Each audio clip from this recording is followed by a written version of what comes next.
First, I really 먼저 저를 초청해 주신 모든 분들께 감사를 드립니다. 제가 한국 방문은 이번이 처음입니다. 전소환 협력단장님 감사드립니다. 오늘 제가 3가지 사례를 발표하도록 하겠습니다. The first case is 먼저 첫 번째 사례는요. 고준이라는 회사의 경우입니다. 가오춘 도자기 제조 회사입니다. 고순 세라믹 회사는요. 중국의 고순이라는 지역에서 만들어진 회사입니다.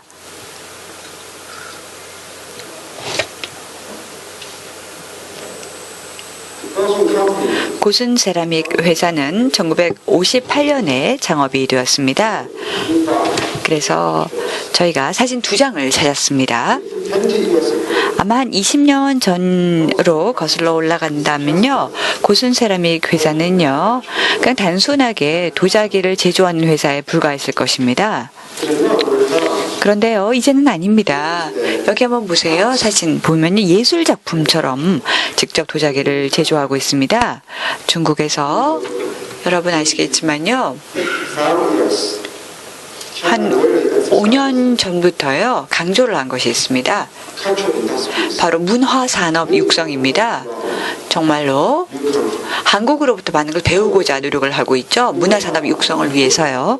여기 보시겠지만 오른쪽 사진 보세요. 얼마나 많은 변화가 있었는지. 왼쪽 창업 시절, 오른쪽은 현재의 모습입니다. 예술적으로 바뀌었죠. 지금 보시는 것이요. 고순 도자기 회사의 조직도입니다. 여기 보시면은요. 무엇보다도 첨단 기술을 이용을 해서 도자기를 생산하고 또 여기 무역 담당, 기계 제조, 부동산 산업, 하이텍 세라믹, 또 데일리 세라믹 이렇게 5개로 부서가 구분되어 있습니다. 보면은 데일리 세라믹 쪽 여기 보면은 비즈니스의 모든 그 중요한 것들이 여기 데일리 세라믹에 또 많이 들어가 있습니다.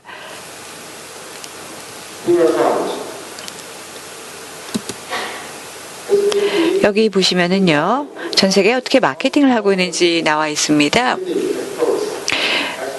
무엇보다도 수출, 꽃 도자기를 소유하고 꽃 도자기 수출하는 그 사업도 하고 있는데요. 이 기업이요, 10억 달러 이상의 이 도자기 그릇들을 100여 개 이상의 국가에 수출을 하고 있습니다. 1980년대부터요. 가장 큰 북미 지역의 벤더인데 저는 경제학자입니다. 그래서 단순하게 예술적인 맥락이 아니라요. 경제학자로서 제가 설명을 드려보겠습니다. 오늘날 발견했던 것은 고순 이 도자기 회사가 생산하고 있는 이 도자기는요. 100여 개 국가에 수출이 되고 있고요. 특히 유럽과 또 미국 지역에 수출을 많이 하고 있습니다. 지금 보시는 것은요, 바로 특허를 보유하고 있는, 죄송합니다. 무역 파트너 회사들입니다. 보면은 이 수많은 기업들이요, 바로 이 고순 도자기 회사와 뭔가 파트너 관계를 맺고 같이 일을 하고 싶어 합니다. 그렇다면 고순 도자기 회사가 어떻게 이렇게 성공적으로 변혁을 할 수가 있었을까요? 저희가 연구를 해봤습니다. 아마 10년, 15년 전으로 거슬러 올라가 보면은요, 단순한 그냥 도자기 찍어내는 공장에 불과했었습니다. 예술하고는 무관을 했던, 전혀 상관이 없었던 공장이었습니다. 그런데 지금은 아니에요. 지금 고순 도자기 회사가요, 거의 그 미술 공예품을 찍어내는 그러한 예술 회사로 알려져 있습니다. 어떻게 이게 가능했을까요? 저희가 조사를 해보았습니다. 다음과 같은 내용을 발견을 했습니다. 먼저 회사 내에서 전폭적으로 다변화 전략을 구현을 했습니다. 예술 또 관광 쪽에 주력을 했었습니다. 아마 대부분의 경영이나 경제 공부를 하는 학생들 또 학자들이 알고 싶어하는 내용이 되겠죠. 어떻게 이렇게 다변화 전략을 했을까 보면은요, 이 기업 자체가 첫 번째 전국적인 이 도자기 산업과 관광 산업 이 두 가지를 동시에 추진을 하면서 예술가들을 제작을 위해서 토대를 마련을 했습니다. 여기 한번 보세요. 보시면은요, 예술 그리고 또 도자기 이 모든 카테고리들을 서로 이용복합화 시켰습니다. 보통 보시면은요, 뭐 한 5개, 6개 각기 다른 카테고리 종류의 제품들을 볼 수가 있는데요. 처음 보면은 그 집에서 쓰는 그릇들 혹은 뭐 식당에서 쓰는 거 예술 작품으로 쓸 수 있는 것 혹은 선물용 도자기 혹은 결혼 선물로 갈 수 있는 거 뭐 이런 식으로 아주 다양합니다. 여기 나와 있는 모든 제품들을 정말 예술 제품적으로 찍어내고 있습니다. 이게 정말 중요합니다. 제가 보기로는요, 이게 첫 번째 지원 단계가 아닌가 생각합니다. 회사에서 정말 주력하고 있는 것은요, 바로 이 사고 자체를 바꿨다는 것이죠. 어떻게 하면은 그냥 도자기를 마구 찍어내는 게 아니라 정말 예술 작품으로 만들어낼 수 있을까? 이게 첫 번째 고려사항이었습니다. 그렇다고 또 오로지 예술만 생각하는 것도 아닙니다. 뭔가 새로운 사고방식을 최고 경영자부터 바꿨다는 것이죠. 이게 첫 번째 단계입니다. 어제 저희가 회사들을 방문을 했었습니다. 한국 기업들을요. 그런데요, 한국 기업들이 만약에 겁이 없고 또 돈이 어느 정도 있다라고 한다면 뭐 겁이 없다고 해서 돈을 무조건 많이 쓰는 것은 아닙니다. 단지 돈이 좀 있으면은요, 직원들에게 창의적인 활동을 할 수 있도록 권장을 한다는 것이, 이건 물론 제 생각입니다. 여기 보면은 카테고리가 있죠. 심지어는 올림픽용 제품도 생산하셨습니다. 작년이었죠. 난징에 영올림픽이 개최가 되었습니다. 청소년 올림픽이었죠. 그래서 직접 그 기념품도 생산을 해내고요. 세라믹 패턴을 유명한 디자이너들이 직접 디자인한 것 말고도요, 이 회사에서는 세라믹 디자인 부서가 따로 있습니다. 그래서 칭화대학교하고 같이 이 세라믹 디자인 부서가 협업을 하고 있습니다. 정말 회사가 원하는 것은요, 아주 유명한 디자이너들 또 경력이 많은 디자이너들의 아이디어를 필요로 하는 것입니다. 그래서 아이디어를 계속해서 창조적으로 만들어내고 유행을 리딩하고 있습니다. 전통적인 어떤 세라믹의 형태로 가되 무엇보다 유명한 디자이너들의 아이디어를 해외에서까지도 도입을 해서 정말 멋진 이 디자인을 하는 것이죠. 어떻게 하느냐, 예를 들어서 경연으로 그 디자인 대회도 개최하기도 하고요. 그래서 고가의 아주 멋진 제품들을 생산해냅니다. 중국 정부는 정말 파워가 있는데요. 여기 보시겠지만요, 이 특정 지역에서 저희가 찍은 사진입니다. 세라믹 문화산업 단지가 만들어졌죠.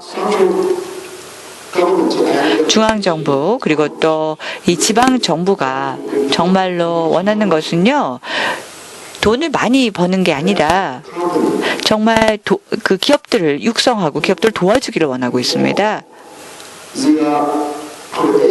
그래서 기업들이 어떤 창의적인 능력을 배양할 수 있도록 도움을 주는 것입니다.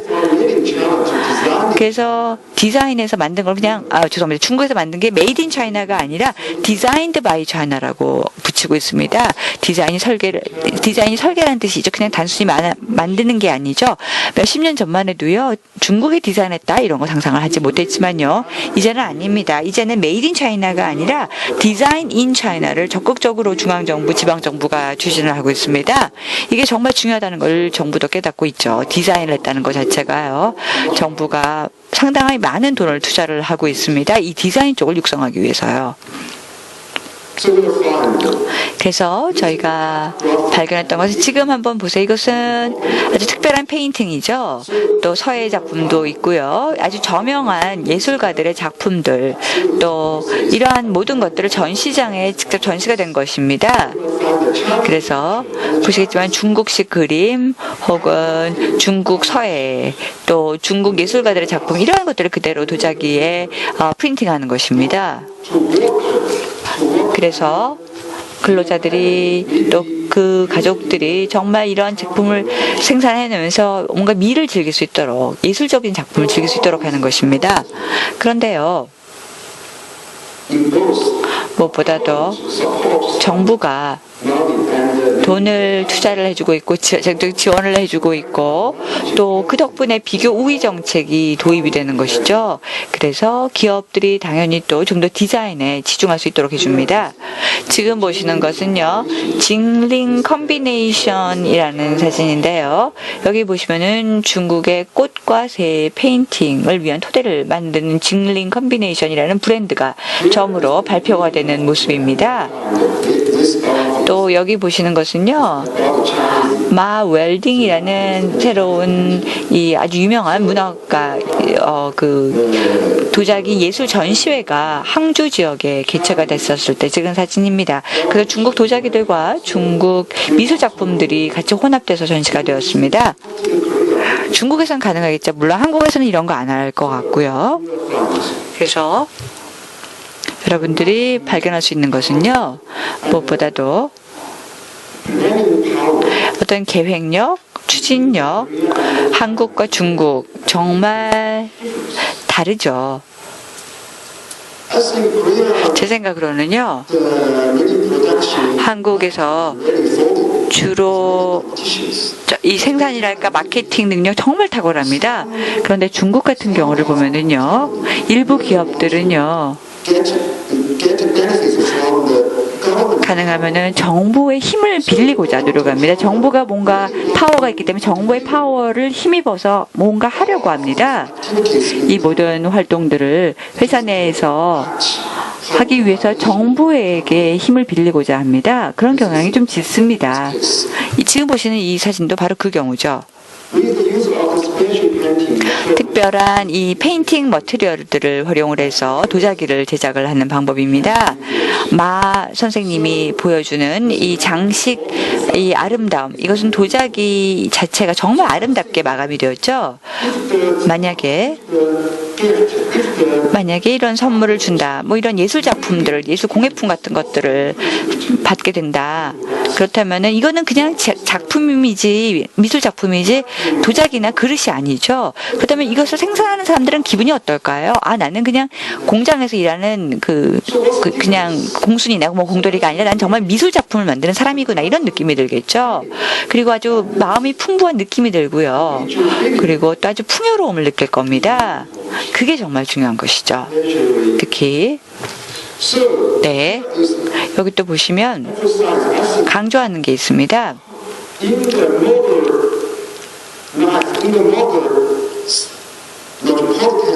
대도시 같은 경우를 보면은요, 어떻게 이 대도시를 좀 더, 거리가 워낙 멀잖아요. 대도시는 워낙 규모가 크기 때문에요. 사람과 사람 간에 있어서 거리가 큽니다.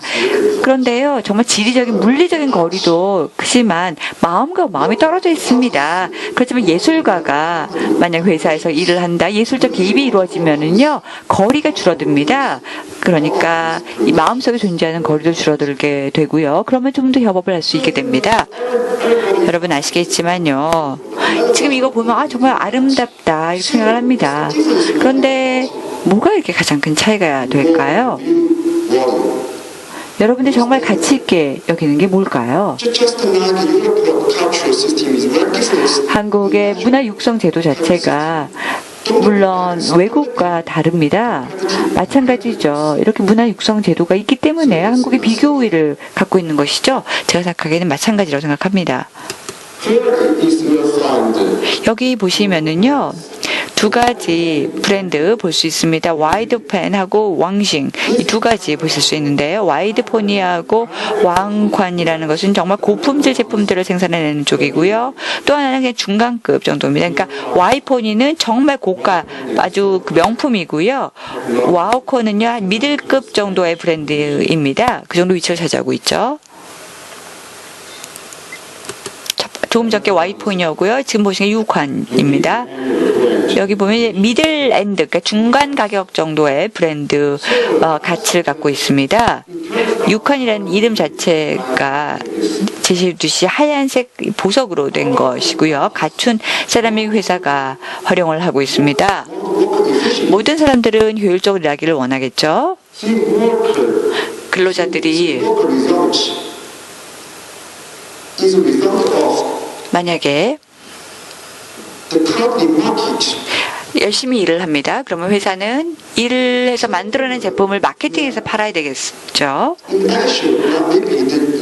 그런데요, 중국 내에서 전통적인 문화를 보게 된다면 어떻게 하면 나는 최선을 다할 수가 있는데 이게 내가 할 수 있는 최대한이야. 그러니까 누군가가 나한테 시키는 거 이게 나의 최선이야. 이렇게 이야기를 합니다. 이게 가장 큰 차이죠. 내가 만든 이 예술 작품이 실질적으로 내 하나의 예술 작품이 돼서 이게 정말 누군가가 수집을 하게 되는 그러한 작품이 될 수 있다. 이런 생각을 갖게 되는 것이 정말 중요합니다.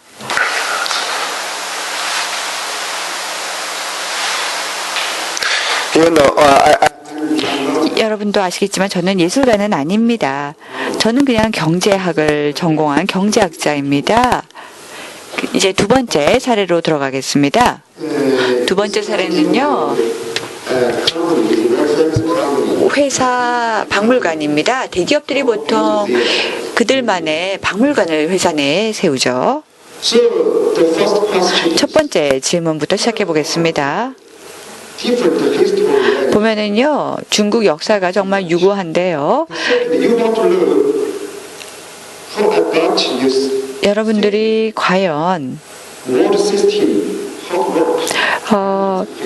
예를 들어서 역사적으로 본다면 상왕조 시대랑 주왕조 시대에 있어서의 이 앤틱 제품들이 전시가 됐다. 그러면 얼마만큼 많이 방문을 했는지, 또 원나라 시대로 거슬러 올라가면 30가지 다른 인종들이 있는데 이러한 사람들의 옷들을 전시하는 박물관이 어디에 있을까? 이런 생각들을 하게 됩니다.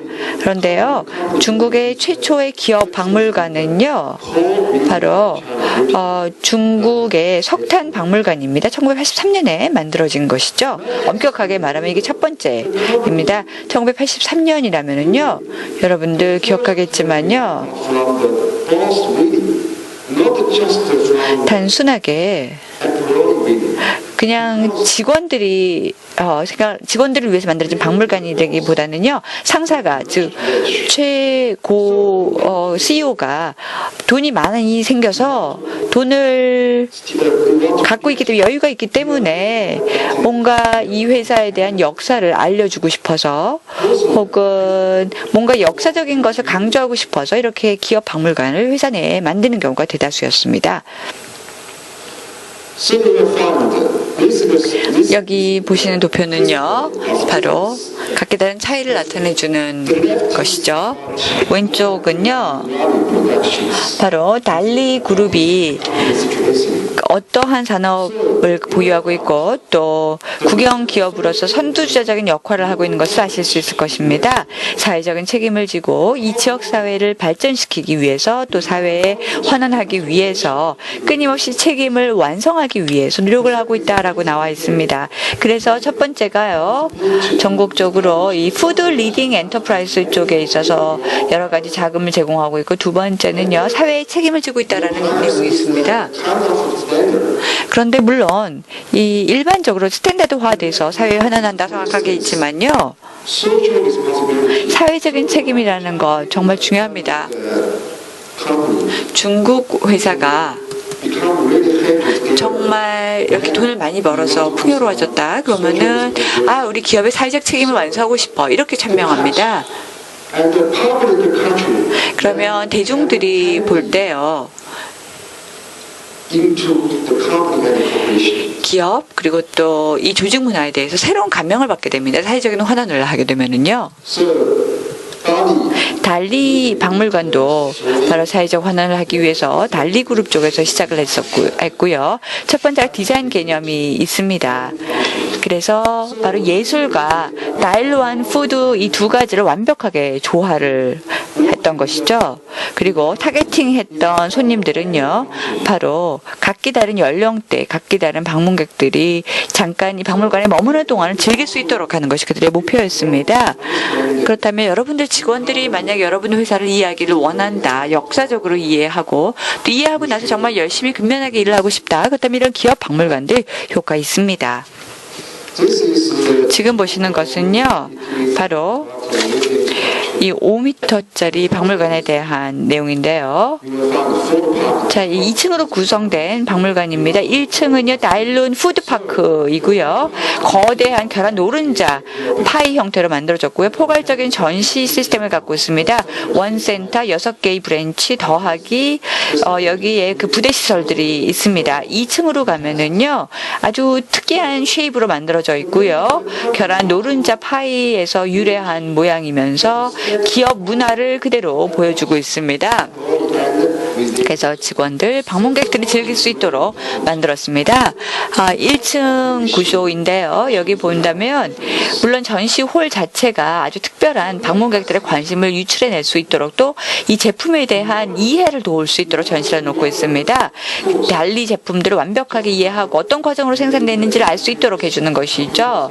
뭐 컴퓨터 과학이랄까 뭐 이러한 것들을 동원한다기보다는요, 소비자들이요 무엇보다도 이 브랜드를 이해할 수 있도록 하고 제품과 또 이 역사적 배경을 이해를 하게 된다면 깊은 감명을 받고 나가는 것이죠. 그러니까 문화적인 이유 때문에 이 기업 박물관을 만드는 것입니다. 과연 이 기업 박물관 여기 오게 된다면 이러한 생각을 이 기업이 갖고 있구나, 그리고 또 이러한 의미가 있구나라고 알게 됩니다.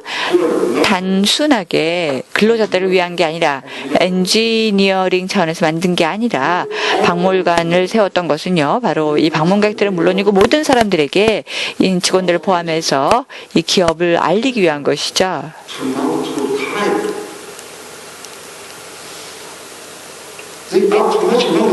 돈이 많다고 해서 새로운 예술가들을 그냥 무작정 불러서 이런 박물관을 만드는 게 아닙니다. 제 생각으로는요, 다른 종류의 근로자들이 다른 종류의 목적을 갖고 일을 할 때 이런 기업 박물관이 역할을 할 수가 있습니다. 다시 말씀을 드리지만요, 1층 이 전시장 홀 정말 특이하게 디자인이 됐고요. 그래서 여기에는 3가지 기능이 있고요. 이제 2층으로 가보겠습니다. 2층의 개념은요, 바로 이 콜 컨셉트, 그러니까 조화, 또 혜택을 모든 사람에게 준다, 이러한 핵심적인 개념이었습니다. 무엇보다도 각기 다른 어떤 결말 같은 것들을 보여줍니다. 첫 번째 사람이 기업의 스토리를 설명을 하고 각기 다른 기간별로, 그리고 또 예를 들어서 뭐 첫 번째로 입었던 유니폼은 뭐고 첫 번째로 받은 메달은 뭐고 등등 이러한 첫 번째에 대한 내용을 설명을 하고요. 그 외에도 회사의 그 역사를 쭉 검토하는 차원에서 수많은 뭐 물건이랄까 수많은 사진 같은 것들을 전시해 놓고 있습니다. 돈이 없지만 근데 근로자들을 위해서 뭔가 회사의 역사를 알리고 싶다, 그럴 때 뭐 만들 수 있지 않을까 생각하면 이런 기업 박물관이요, 어떻게 하면은 회사의 모든 역사들을 다 축적해서 보여줄 수 있을까. 지금 보시는 기업 박물관이요, 정말 효율적인 방법입니다.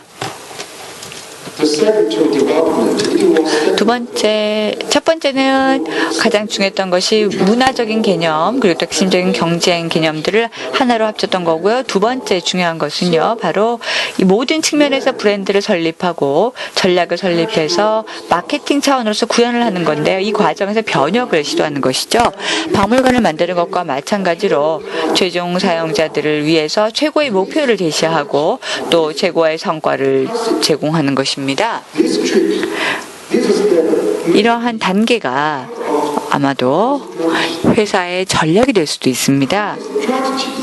공통 전략 정말 중요합니다. 절대로 이것은 우리가 간과해서는 안 되는 것이죠. 각기 다른 성과, 이것을 이 안에 포함시켜서 보여줄 수가 있습니다. 회사의 목표 안에 포함시킬 수가 있는 것이죠. 정말 필요한 점입니다. 세 번째는요, 지속 가능한 개발을 추진하는 것입니다. 중요한 점은요, 어떻게 하면 지속 가능한 발전을 우리가 이룩할 수 있을까? 지속 가능한 역량을 갖고 회사를 키워가는 것, 그게 정말 중요합니다. 그래서 우리가 발견한 것은요, 아주 유구한 회사에 대한 역사가 강조하는 게 만약에 기업 문화를 구축하는 거다라고 한다면 여기 지금 나와 있는 것이죠. 시간 그리고 또 이 목표를 재설정을 하면서 어떻게 하면은 기업의 역사를 또 기업의 배경 같은 것들을 정확하게 창의적으로 설명할 수 있을까? 정말 중요한 핵심적인 내용, 역사적으로 우리가 겪었던 것들을 어떻게 우리가 활용을 해서 좀 더 성장을 할 수 있을까? 어떻게 하면 좀 더 성공할 수 있을까? 이게 중요합니다. 이건 그냥 기업의 문화 경험이라고 생각을 하시면 됩니다. 네 번째 부분입니다. 아이디어를 모으는 것입니다. 무엇보다도 의사결정을 하는 데 있어서 언어가 서로 다를 수가 있고요. 사고를 촉발하는 이 문장들, 이런 것들을 우리가 끊임없이 사용을 해야 되고요. 손으로 쓴 단어들, 그리고 또 같이 행동을 하는 것이 중요합니다. 젊은 사람들은요, 아마도 1980년대, 1990년대 정말 젊은 사람들은요, 눈으로 보는 걸 좋아했었습니다. 그냥 무심결에 보는 게 아니라 정말 예의주시해서 눈으로 보는 것이죠. 그래서 이렇게 눈으로 예의주시를 함으로써 모든 것들을 좀 더 확장시킬 수가 있습니다. 여기 또 한번 보겠습니다. 지금 보시는 것은요, 무엇보다도 어떻게 쇼케이스를 우리가 서로 박물관에서 비교를 해보고 좀 더 구체적인 목적을 세울 수 있는지, 먼저 이 프레젠테이션 능력, 두 번째는 직접적으로 어떤 가치관을 갖고 있는가, 세 번째는요, 이 브랜드를 확산시키는 것입니다. 어떻게 하면 우리들의 감정 그 자체를 바꿀 수 있을까? 제가 보기로는요, 이게 바로 예술적인 요소가 아닌가 생각합니다. 예술가들의 사고방식이 아닌가 생각합니다. 그리고 여러분들 아마 발견할 겁니다. 기업들이요, 이건 정말 중요한 것이다. 이건 정말 중요한 하나의 원동력이 될 것이다. 그리고 또 이건 정말 중요한 성과가 될 것이다. 이런 식으로 강조를 하면요, 모두 다 정말 하나의 팀원으로 일을 하면서 뭔가 전략을 구현하게 되는 것이죠. 그래서 과거를 보면서 또 미래를 세울 수가 있습니다. 지금 보시는 것이요, 바로 이 바닥에 세 개 있는 것들, 이 원형 정말 중요합니다. 기업의 박물관, 기업, 그리고 또 시장, 이 세 가지가 서로 상호작용을 해줘야 됩니다.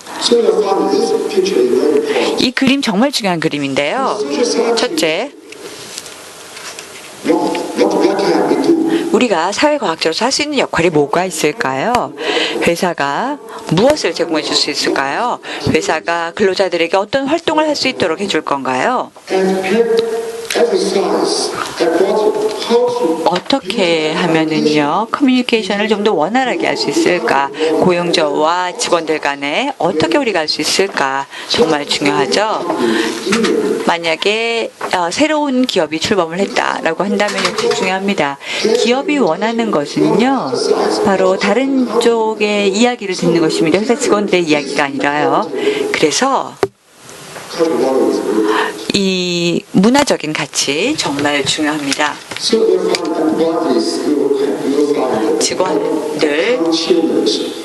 직원들이 좀 더 휴머니즘을 갖고 사회적인 책임을 지고 뭔가 이 제품 브랜드 가치에 새로운 효과를 가져다 주게 되는 것입니다. 세 번째 사례를 설명을 드리도록 하겠습니다. 중국과 싱가포르의 수주 산업단지 이야기인데요. 수주는 역사가 유구한 정말 유명한 도시입니다. 여러분 아시는지 모르겠는데요. 상해 도시와 아주 가깝게 위치해 있습니다. 기껏 해봐야 한 15분 정도 떨어진 곳이죠. 수주 산업단지가요. 그래서 아시겠지만 싱가포르의 수주 산업단지 정말 의미가 있습니다. 여기 보시는 설명은요, 차이나 싱가포르 수수 산업단지라고 해서요. 바로 가장 이 대표성이 있는 협력 프로젝트로서 중국과 싱가포르 정부가 같이 협업으로 만든 것입니다. 지금 보시는 것은요. 이게 바로 그 파크 펑션입니다. 이 8가지 각기 다른 분야로 산업단지를 나누어서 각각의 역할을 맡겼고요. 지금 보시는 것은 산업단지 어떻게 그 예술적인 면을 접목시켰는지, 그러니까 산업단지 또 공공예술단지 이렇게 두 가지로 구분했습니다. 중국 내에서는요, 모든 공장들이 구건물에 있는 경우가 많습니다. 대도시를 가보면 더더욱 그렇습니다. 상해처럼요. 뭐 난징이랄까 북경이랄까 상해랄까 다 똑같습니다. 무엇보다도 모든 공장의 건물들을 활용을 하도록 되어 있습니다. 그래서 만약 여러분들이요 북경을 간다, 난징을 간다, 상해를 간다 그렇다면은요 특히 대규모 도시 중국의 구도시를 가보면요 이 빌딩 스타일 자체가 빌딩의 표면 자체가 정말로 낙후되어 있습니다.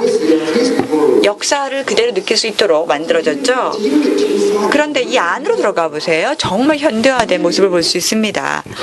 정말 편안하게 느껴집니다. 아주 편안하죠. 젊은 사람들 같은 경우에 있어서는요 더더욱 그렇게 느낍니다. 아주 편안함을 느끼죠. 그래서 어떻게 하면은 이 모든 것들을 다 편집할 수 있을까? 예술가들이 원하는 것은 어떻게 하면 이걸 다 같이 다 모으는 것이죠. 컴파일 시키는 것입니다. 이 도시의 유구한 역사를 그대로 남겨두면서 뭔가 현대화된 아름다운 그 모습을 반영시키는 것입니다. 그래서 뭔가 현대화된 라이프 스타일을 보여주는 것이 이 두 가지를 서로 합치는 것입니다. 이게 바로 예술가들이 해야 되는 작품이라고 생각합니다. 그래서 이 퍼블릭 아트, 공공 예술이 정말 중요합니다. 단순하게 환경만 조성하는 걸로 끝나면 안 됩니다. 무엇보다도 여러분들은 지금 대도시에서 살고 있고 대도시에서 일을 하고 있죠. 그렇다면 이런 대도시 주변에다가 만들어줘야 됩니다. 여기 보시는 것은요. 또 이 몇 가지 예가 또 나와 있고요. 그 다음에 여러분들이 여기 예술의 기능을 찾을 수가 있는데요. 첫 번째가 바로 공공예술이 어떤 역할을 하는지 비주얼적인 요소가 있고, 두 번째는 산업단지 내에서 가장 바람직한 안전과 편안함, 또 손쉬움, 편안함 이런 것들 제공해 주고요. 그 다음에 세 번째는 공공예술이라고 할 때는 조각을 포함하고 페인팅, 사진, 광고, 디지털 영상, 또 퍼포먼스, 공연, 음악 이 모든 것들이 포함이 됩니다. 또 공공예술이라는 것은요 바로 수많은 축하할 행사, 또 여가를 즐길 수 있는 것들, 실질적이고 미적인 기능, 이 모든 것들, 그러니까 그냥 늙은 사람 말고 젊은 사람까지 또 다 가서 모여서 즐길 수 있도록 하는 것입니다. 바로 이게 예술의 기능이고 예술의 역할입니다. 지금 보시는 것은 산업단지와 관련된 지도인데요. 여기 보면 7가지 기능이 있습니다. 7개의 플레이어들이 존재하고 있는 것이죠. 그래서 여기 보면은요 예술 화랑이 포함이 되는데요. 이 6가지 측면 중에서요.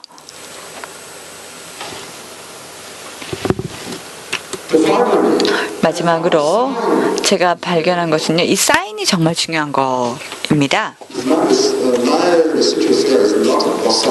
물론 제 연구 전문 분야는 사인 쪽은 아닙니다. 하지만 저는요. 이 징조라는 게 너무나도 중요하다고 느낍니다.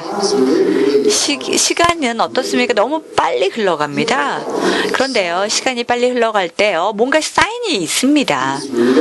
사인이라는 것은 뭐죠? 정말 여러분이 생각할 수 있는, 그러면서 뭔가 감정을 느낄 수 있는 그런 순간순간들을 제공해 주죠. 그런데요, 하드웨어하고 소프트웨어 이 두 가지로 한번 구분을 해보세요.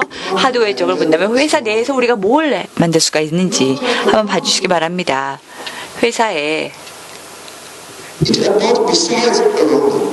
회사 내부는 물론이고 회사 주변까지도 포함을 하고 있습니다. So you will find if you to China, if 여러분들 만약에 중국에 오신다면은요, 만약에 여러분이 정말 중국의 CEO나 최고 책임자다, 그러면 아마 느낄 수 있을 겁니다. 이게 얼마나 중요한지요.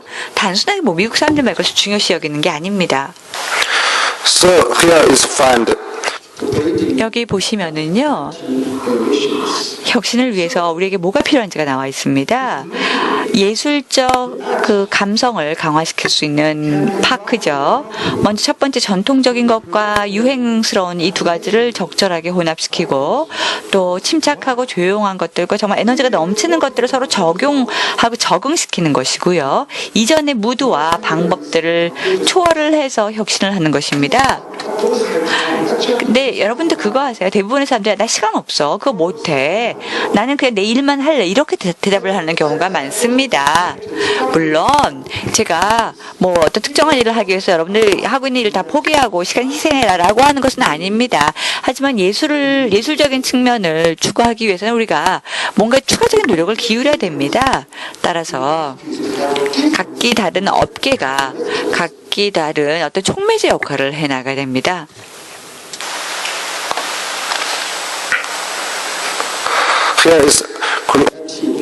지금 보시는 것이요, 창조 사무실입니다.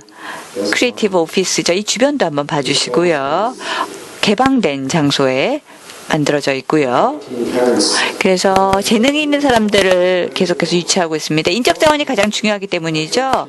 어떻게 하면 탁월한 인적 자원을 우리가 유치해서 육성할 수 있을까? 우리 회사에서 보유할 수 있을까? 가장 중요하죠. 또 이를 통해서 인재 육성을 통해서 회사를 발전시켜야 되기 때문이죠. 지금 보시는 것이 산업의 혁신입니다. 너무나도 많이 중국에서 발견할 수 있죠. 수많은 공장들, 공장 클러스터들이 있습니다. 지금 보시는 것은 예술적인 공간입니다. 그리고 또 지금 보시는 것은 아티스틱 센터이죠. 예술적인 센터. 그리고 마지막이 시간이 없기 때문에 제가 이제 마지막 슬라이드인데 이 개발에 필요한 여러 가지 요소들입니다. 네, 여기까지입니다.